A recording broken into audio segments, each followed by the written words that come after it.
ഇപ്പോൾ ഞങ്ങൾ നിൽക്കുന്നത് കീഴമ്പാക്കം ബസ് ടെർമിനൽസിലാണ്. ഇത് ശരിക്കും കാണുമ്പോൾ എയർപോർട്ടിനെ പോലെ ഉണ്ട്. ഇത് കാണുമ്പോൾ ശരിക്കും എയർപോർട്ടിനെ പോലെ ഉണ്ട്. നമ്മളൊരു ഗസ്റ്റിനോട് ചോദിക്കാം എങ്ങനെയുണ്ട് എന്ന് പറയൂ. എങ്ങനെയുണ്ട്? എങ്ങനെയുണ്ട്? ഞാൻ ഈ ബസ് സ്റ്റാൻഡിനെ പറ്റി കേട്ടിട്ടുണ്ട് കുറേ, പക്ഷേ ഇത് ഫസ്റ്റ് ടൈം ഓക്കെ. ഇവിടെ ശരിക്കും സെക്യൂരിറ്റിയെ കുറിച്ച് പറയൂ. സെക്യൂരിറ്റി ഫോഴ്സ് പോലത്തെ ആൾക്കാരൊക്കെയാണ്. ഒരു ടിപ്പിക്കൽ എയർപോർട്ടിന്റെ ഒരു ഫീൽ ഉണ്ട് ഇവിടെ വന്നപ്പോൾ. ഉള്ളിൽ പോകണമെന്നുണ്ട്, പക്ഷെ അവിടെ എനിക്ക് തോന്നുന്നു ചിലപ്പോൾ സെക്യൂരിറ്റി കാരണം ടിക്കറ്റ് ഇല്ലാത്തവരെ ഉള്ളിൽ അലോ ചെയ്യാൻ വിചാരിക്കണം.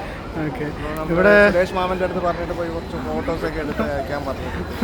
ഇവിടെ നോക്കൂ, ഇത് കറക്റ്റായി എൻട്രി ഡിപ്പാർച്ചർ എന്ന പോലെയൊക്കെയാണ് എഴുതി വെച്ചിരിക്കുന്നത്. നല്ല രസമുണ്ട് കാണാൻ. അവസം എത്ര വർഷം മെയിൻറ്റെയിൻ ചെയ്യാൻ അറിയില്ല. അത് ശരിക്കും കൾച്ചർ മാറണം അല്ലേ നമ്മളുടെ. ഒരു വർഷത്തിന് മുകളിൽ രണ്ടാവുകയാണെങ്കിൽ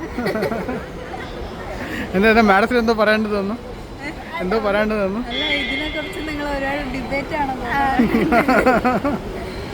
ഓക്കെ ഓക്കെ. ഇതവിടെ ബസ് സർവീസ് ഒക്കെ ഉണ്ട്. ട്രൈ ചെയ്യണം. വരികയാണെങ്കിൽ ബസ്സിൽ വരികയാണെങ്കിൽ, ചെന്നൈയിൽ വരികയാണെങ്കിൽ ഇവിടുത്തെ ബസ് മോസ്റ്റ്ലി ഇവിടെ ആയിരിക്കും ബസ്സൊക്കെ ഇവിടെ വന്നിട്ട് ഇവിടെ ആയിരിക്കും. ഇത് സൗത്ത് തമിഴ്നാട് സൈഡ് പോകുന്ന വണ്ടികളൊക്കെ ഇവിടെ. ഇവിടെ പ്രീപെയ്ഡ് ഓട്ടോ, ഇതുപോലെ ഫെറി സർവീസ് അല്ലേ? അല്ലല്ല, എന്താ പറയാ, വഞ്ചി